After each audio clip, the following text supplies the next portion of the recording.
seated. Happy Easter. Happy Easter.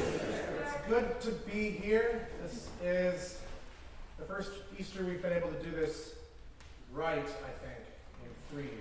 So it is really good to be here, really good to have live music. If you remember last year, it was pre-recorded. So this is good. I've been in Israel. I think everybody knows that at this point. I'm going to keep talking about that for weeks on end. But I was there for a month. And while I was there, I'm going to tell you 3 stories tonight. This is a shofar. Anybody know what it's a horn. I actually brought this back. I'm not going to blow it. I've tried. And there's a handful of people that know how badly I've tried and failed at it. A shofar is a Jewish trumpet and call to prayer. It's still used today. It's been used for a very, very long time. And one of the things that moved me to buy this, and there's a second thing, but the first thing that moved me to get this, and I got it in gallery. And for what it's worth, I don't know if you can see this back there. This is a small shofar. They're much, much bigger sometimes. So the Temple Mount in Jerusalem, which has been in the news a lot the last couple of days, and I assume you know some, if not a lot, of the history. The temple was built, King Solomon destroyed by the Babylonians, rebuilt by Nehemiah and Ezra, destroyed again by the Romans in, I think it was 70 AD, and over the years, it basically, the Temple Mount was fallow for hundreds of years. Christians really wanted nothing to do with it. The holy place in Jerusalem for Christians is and always has been the Church of the Holy Sepulchre, which covers the Mount Calvary and the tomb. The only time Christians were ever up there was during the Crusades, when they took over Al-Aqsa Mosque and the Dome of the Rock, and didn't present themselves very well. Let's just leave it at that during the Crusades. But it's been in the news lately because it's a holy site for Jews and Muslims, and it's complicated. And before I go any further, one of the reasons I'm not going to blow the shofar in church is because this is a Jewish horn. And I don't think it would be all that appropriate to use it in church. We are called as Christians to love our neighbors as ourselves.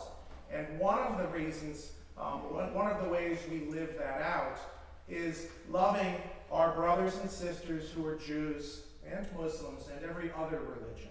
And so I do ask tonight that you pray for peace among religions. There's a very rare convergence of Ramadan, Passover, and Easter going on. And I hope that you will pray that in your life as a Christian, someone spreading the good news of Jesus' resurrection, light over darkness, that you will pray for peace among religions and do everything you can to learn about and support Muslims and Jews and people of other religions. But the Temple Mount, and this is where the story about the shofar comes from. When it was destroyed, the Temple Mount is giant. Do you know when? You remember that story where Jesus is looking up and his disciple says, "Lord, what giant stones there are." They are enormous, the stones that make up the Temple Mount. And when the Romans destroyed it, the temple, they couldn't destroy the mount. It's too big. They pushed the stones off the side, maybe 100 or more feet down. The stones are so big they made massive craters that you can still see today. And one of the stones that was pushed off it was on one of the corners, and it had an inscription which survives to this day that says, "This is where the shofar player stands to blow the call for prayer." And it was just very sad, but very lifting, I think, as well, to know that Judaism has survived the destruction of the temple and spread across the world. And I think all of us know and love many Jews in our life. And so I got this as a sign of my friendship with the rabbis that are in Pelham, but I also got it as a gift. It's for Jeffrey, if he's here. But he'll come back in a second. He should be here at some point. He's in the back. Jeffrey, come forward for a second. You're going to want to wash this out if you play it, because I did play it. But this is a gift for you. This is a sign of our church's thanksgiving and love, not just for your ministry, but for all of our musicians. Because you guys work behind the scenes, practicing more than anybody knows. I learned today, this is why I asked, I said, Jeffrey, have you ever played any brass instruments? And he said, oh, yes. I was first trumpet when I was, in like all-state trumpet. So it's in good hands. And he's been on our interfaith council for years, so he knows when not to bring it out. But I do want you to give Jeffrey and our whole choir and musicians a round of applause.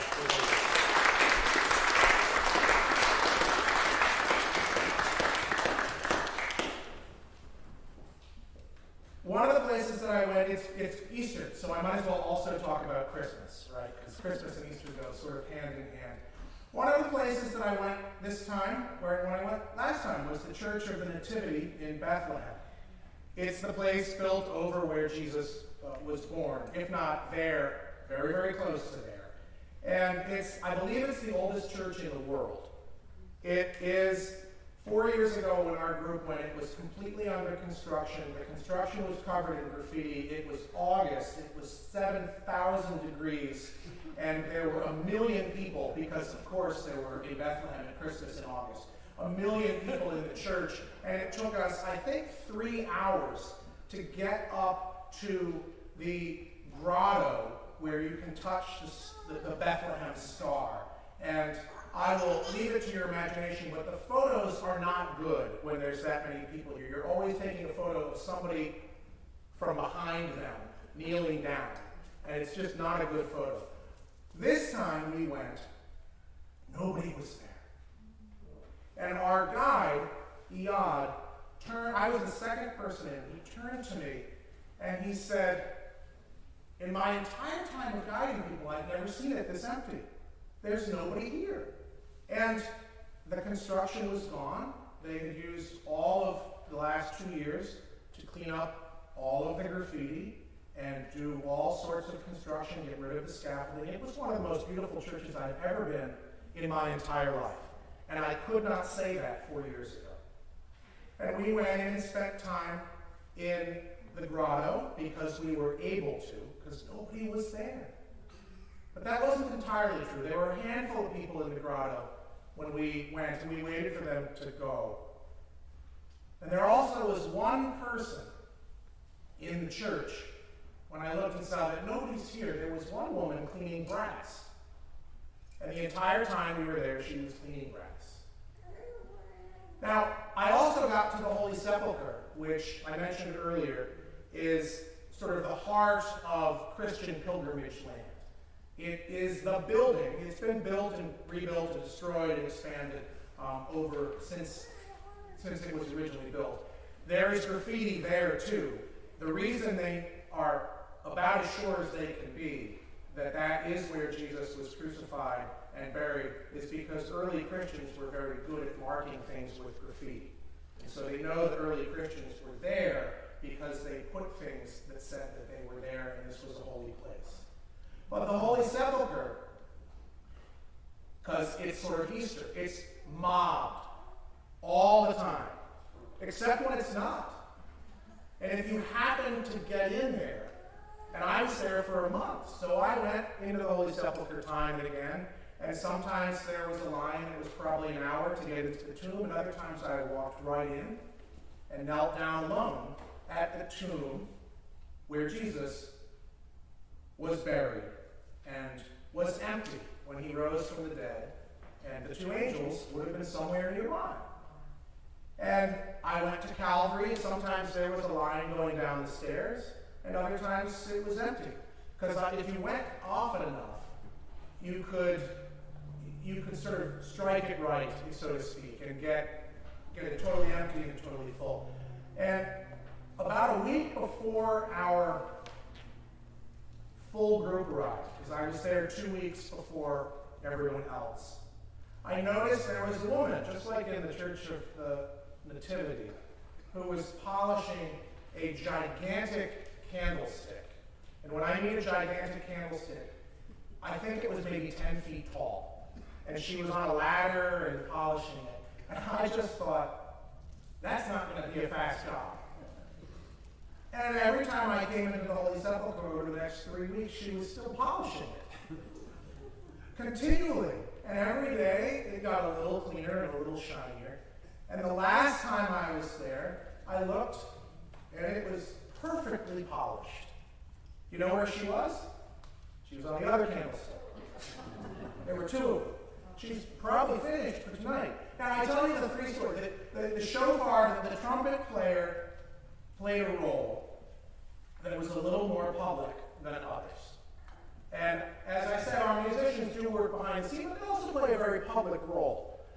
At the Church of the Nativity, at the Church of the Holy Sepulchre, at our church, there are many people that play public roles or very behind-the-scenes, unnoticed roles that take hours or weeks when they're alone doing things. And all of that is to say that when you think of the Gospel according to Luke resurrection story that we just heard, it strikes me that when the women got back from the tomb, they did what they could to tell the 11 what they had seen and heard, and they were not believed, except for Peter, who sort of kind of believed and ran and then believed when he saw it was empty. And Christianity and our faith is about constantly moving forward slowly. We work behind the scenes in the church, polishing things or practicing things, so that when people come in, their worship experience or their prayer experience is better than it would be without that hard work. We work behind the scenes, speaking to our families and friends, explaining to them again and again why it is we come back here. Why are you spending a Saturday night in church? Explaining to them why Jesus matters, why Easter means something for us, why this wonderful community means so much for us. And sometimes it feels like nobody notices, and nobody listens. But that's not true. It wasn't true when the women told the 11 and they didn't believe, because eventually they came around, and it took some time and it took some effort. But eventually the good news of Jesus' resurrection spread, starting with the women, to the 11, and then outward. And it works its way eventually to us. So I have 3 things for you, because it's a sermon, and every sermon has 3 things. 1, don't give up. Don't give up in sharing your faith.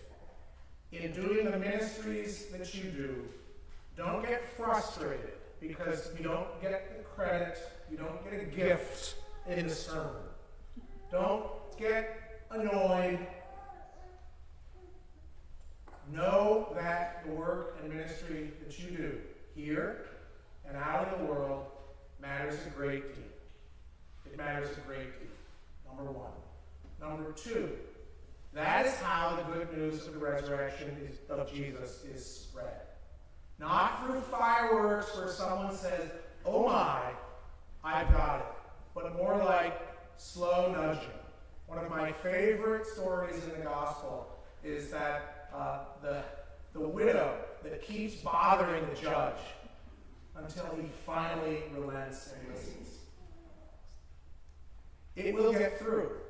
And 3, your call as Christians is to go out into the world proclaiming the good news of Jesus Christ, spreading that gospel of his death and resurrection and love to those around you. And in that calling, you must never let go of love. Ever. You must remember to respect people. People sometimes have different faith traditions. You must remember through your words and actions to be faithful to the love of God. And spread the good news and let God work. So don't get frustrated. Know that your work matters and spread the good news of Jesus. Have a very happy Easter. Come back tomorrow. There's Easter egg hunts after the 9 and the 11:15. The music is different. Everyone will be dressed gloriously. It'll be probably pretty full. But work in your life to spread the love of God and be relentless in loving God. In the name of the Father, and the Son, and the Holy Spirit.